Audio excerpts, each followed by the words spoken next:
Hey, welcome to Feisty Chess.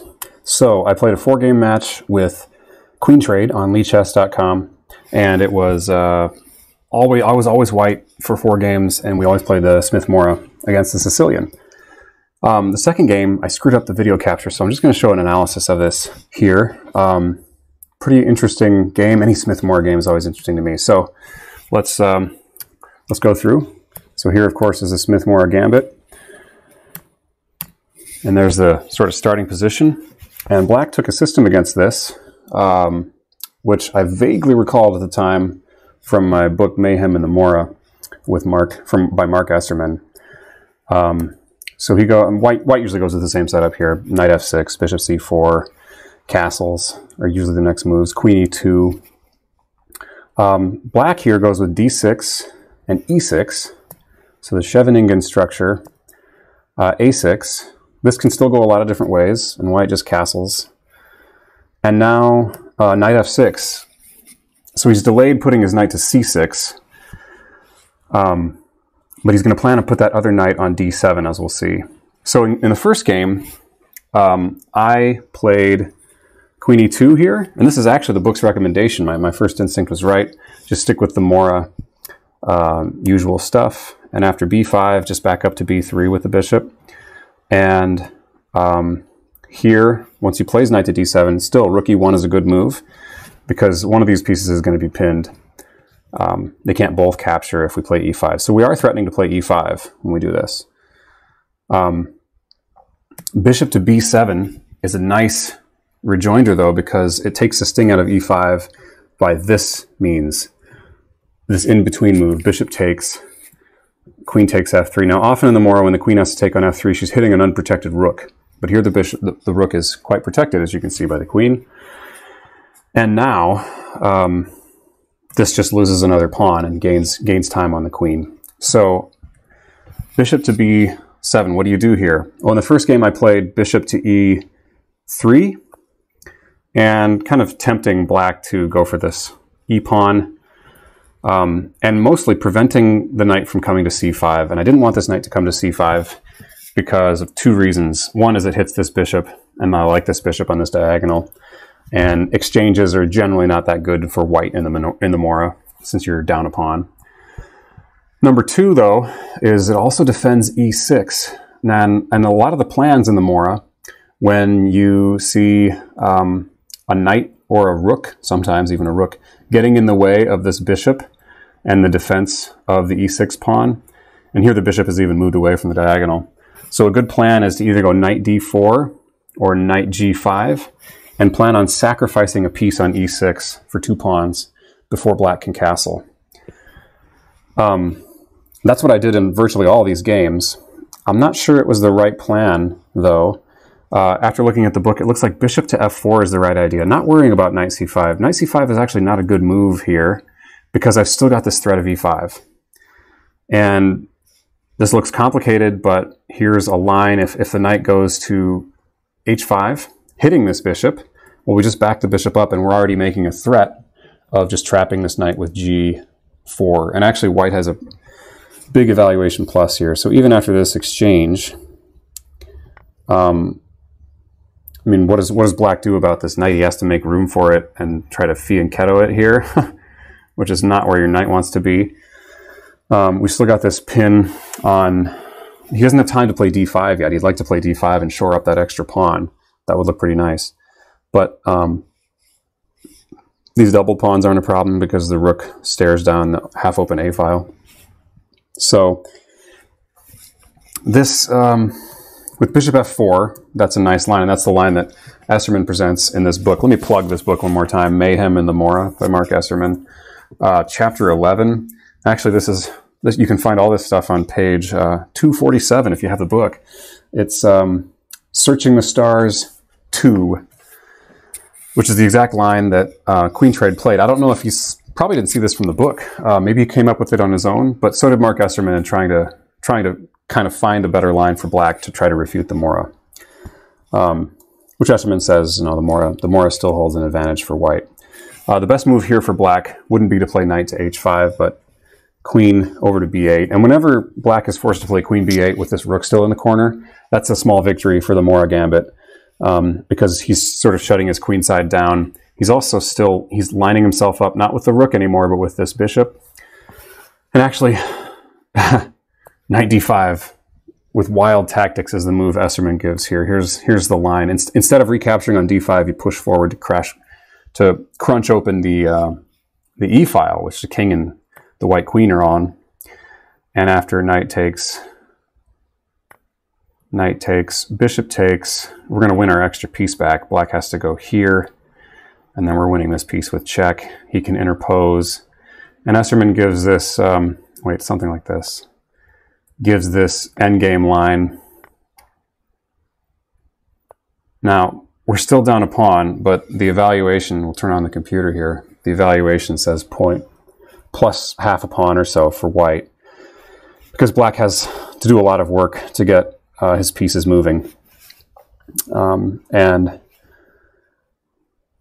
yeah, white's just got tremendous activity, and black maybe has to start with something like f6. The computer gives rook to e8. We're going to win this pawn back, almost certainly, because the king is not a real help to defend it, as the bishops are too slicey and dicey against him. So anyway, that's going pretty far afield, but just an example of what can happen in the Morra. Even when you trade off everything and you're still a pawn down, that activity remains in an endgame and can often be more than enough compensation for a pawn. Okay, this is all going way back to move 7 here, or move 8. I did not play queen e2 in this line, but I wanted to anticipate the b5 push, so I went with bishop b3 first. My opponent did go for the b5 push. And now here I could transpose with playing queen e2 now, but instead I went for my other plan immediately. Before he could get a knight to c5, I went knight d4. So again, he's probably planning on going knight d7. The computer actually doesn't think knight d7 is the best move here. Keep the bishop here in connection with this pawn to avoid any sacrifices and get castled. And actually the computer really likes black here. So I've already misplayed that knight d4 is an inaccuracy that's maybe I should have seen. I should have had an intuition for, because it's moving the same piece twice in the opening, and he hasn't even weakened this e6 point yet. But queen trade seemed pretty committed to play a particular line anyway, so he went for it. Bishop here, hitting that pawn a second time. Now I did play queen e2. Maybe rook e1 would have been better defending this. Ooh, oh, I missed this. The computer actually really likes bishop takes e6 right now. Knight takes e6. Queen e7, probably knight d5. Oh, right. Okay. Oh, interesting. Yeah, so if the queen takes here, there's a fork on c7 winning that queen. And if, say, there's also a fork on c7 going to happen right now anyway. So knight takes d5 or bishop takes d5. Ends with pawn takes, and then the knight is just a monster. It's supported by a pawn on e6. So white's still down a piece, but wow, look, he's got bishop g5 coming. And if he tries to prevent that, then maybe something like queen h5. Yeah, let's show this. He's got to move the king, or if he tries to interpose with the queen, we've got this check. The queen is pinned. King has to protect the queen. Ooh, this is just super ugly. We don't even have to trade queens, but we could. Probably not a good idea to trade queens in this spot. Oh, rook e1. Why don't we just win the queen instead? Yeah. Okay. So the immediate sacrifice would have been better after bishop b7. I wonder if knight to d7 would be better. Is the sacrifice just as good here? It's another way of disconnecting the bishop from the spot. Now the sacrifice. Let's see what the computer thinks. Not a big fan. So this is a common theme in the Morra, right? This may seem like a really particular line, but in a lot of defenses to the Morra, this comes up. Particularly one that Esserman calls into the deep, and one that he calls the Chicago defense, with this funky idea of rook to a7, and then rook to d7 to break the pin, on the d-pawn at the cost of weakening e6. Actually, I have a really neat tournament game that I'll show on the channel sometime in that line where I managed to win despite playing kind of inaccurately at points. Okay, but bishop b7 was the move. Now he can still play this idea of b4 and try to remove the defender of this pawn and win the second pawn. That's probably when I jump in with knight d5, because now knight d5 is another common theme in the Morra. All these games really illustrate a lot of common themes. If he wants to take, I get to take back with check. Actually, White's winning here. I looked at this line and wasn't satisfied during the match, and I saw bishop f4, and then I just saw castles. So bishop f4 is a mistake, because after castles, black's just a piece up here. He should be able to develop no problem with knight b to d7. Bring a rook over to defend that bishop, and then maybe drop the bishop back to f8. It looks like a normal game with just black having an extra piece. So bishop is not the move. Knight f5 is the move. Right. I think I looked at this too, but I wasn't convinced. But yeah, how does he defend this other than going back? And the problem is rook e1 is coming, and there's no way. He has to just, the best black has to just give up the piece with castling. Knight takes e7. Okay. So yeah, I missed a chance for that sacrifice here. Queen e2 is actually a pretty big mistake after knight d4. Remember, queen e2, the main line that I probably should have played rather than the knight d4 idea. But since I got the knight to d4, I should have gone for the sack right here once the bishop moved off that diagonal. Okay. Knight d7. I was looking at f4 here, but I didn't like the idea of like queen to b6. Queen b6 and bishop e3 though looks pretty good for white, but no, it doesn't like this. It's the knight c5 idea. Knight c5 is the real problem. So black has a favorable evaluation in this position. Computer gives rook e1. I played the sacrifice immediately because again, once the knight gets to c5, he's hitting my bishop and defending e6 all at once. So I've got to take the sacrifice, and I chose to go with the knight. Usually you want to sacrifice the bishop and keep your knight on e6, but there's other lines where the bishop is the right choice. Either one prevents black from castling. It's just a matter of the concrete specifics of the tactics of the situation. So I sacrificed the bishop, and now we're hitting the queen and the bishop on f8, and if as a bailout option, I can capture that bishop on f8. Instead of going to e7 and allowing a fork on c7, he goes to c8. And I bring a bishop out. My plan is to get a rook to c8. So yeah, a piece down, but pretty happy here. This is a very Morra tight position. So if you don't mind being a piece down, you want to clamp down your opponent's development and their own counterplay, the Morra is great for that. And you have a heck of an attack here. So I got rooks coming to c1 and d1, classic Morra themes. These are the Morra rooks. They are monsters. And even when all the other pieces get traded off, those active rooks will give you lots of counterplay and lots of winning chances in an ending, even when you're a pawn down. Okay, king here. And now it just calls for rook to c1 anyway. That would have been a bold move. I went with the check here. King goes back to g8. Okay, so for all my gloating over this position, the computer does like black. So here is a situation where the Morra gambit is maybe unsound. But I need to emphasize, even here, even when the Morra is unsound, especially in a blitz game like this, even when I was way down on time, you just have such a psychological advantage and such a practical advantage playing gambits like this. So yeah, it's unsound here, but would you rather, with 3 minutes on your clock, play black or white here? I would rather play white. So bishop f4, I'm not sure that's the most accurate continuation. Yeah, maybe knight d5 is better, but I'm just trying to move pieces I haven't moved yet and get my bishop involved. Maybe also bishop g5 is worthy of consideration. But here goes the game. So according to the computer, I'm just down a piece at this point. But look, his rooks aren't participating. This bishop is hardly participating. And his queen is going to continue to get chased around by my pieces as I get them out. Okay, he finds this move. I don't want to trade queens. And now I go ahead with something like this, which isn't really sound, but again, activity. I bring a knight to my knight back to e6. And at this point, I am pretty low on time. So probably putting too much thought into these openings, but I just love the Morra, and I love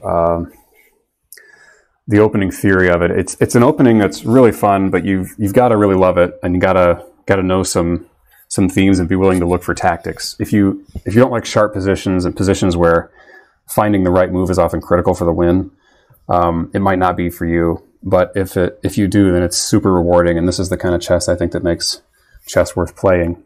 Anyway, so he's hitting e4 a second time here, so I decide to remove the defender of the d pawn, but now he gets his rook lined up with my queen, but I have a bishop on it as well, and so this kind of just simplifies out to an interesting ending, an imbalanced ending. Got a knight check here, and yeah, black actually taking that pawn throws away a lot of his advantage because I'm able to win the exchange back, and I've got an extra pawn for the exchange at this point. And more importantly, I've got all my pieces are going to be very active very quickly. My rook and my knight are looking really good. He's got a passive knight and a blocked-in rook back here. Now I'm making threats. I'm threatening this, so he has to defend with the rook. I hit the knight.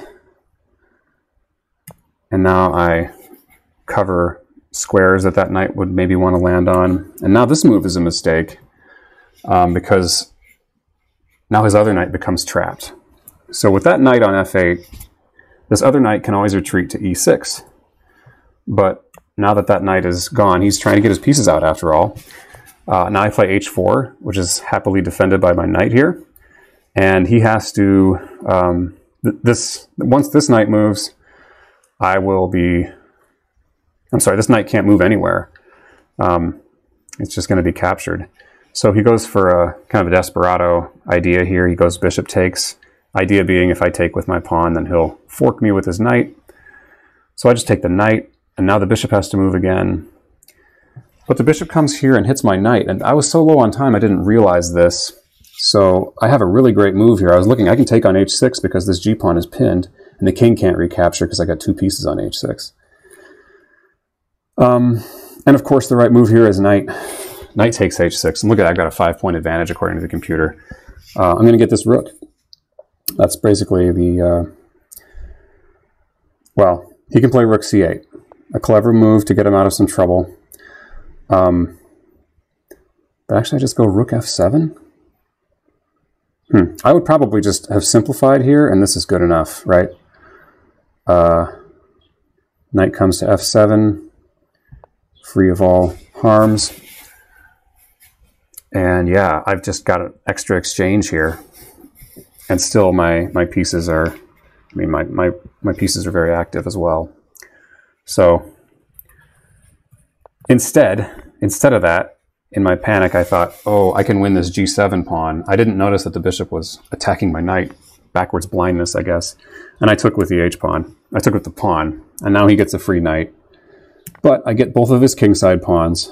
And now I'm just, what do you call this? You call this being down in exchange, sort of? I mean, two pieces versus a rook.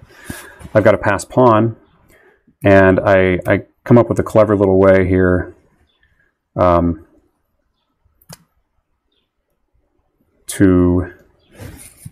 I think he needs to play knight d7 here, but he plays king e6, and that stops his bishop from coming back to defend the a-pawn. So now I get rook a1 in, and I win this pawn, and now I basically have all the winning chances, but after a while, and being so down on time, I realize that I'm not going to win this game.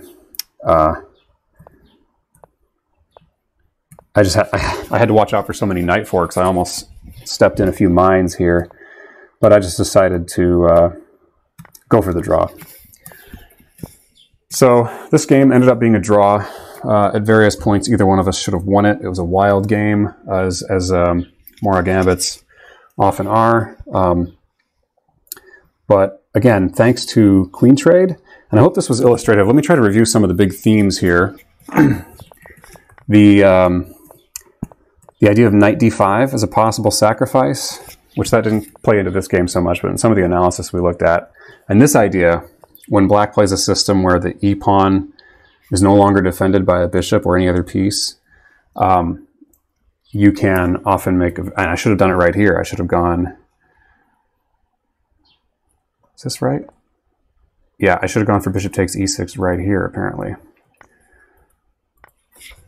And yeah, that king being stuck in the middle and this monster knight is worth sacrificing a piece, pitching that piece into the fire.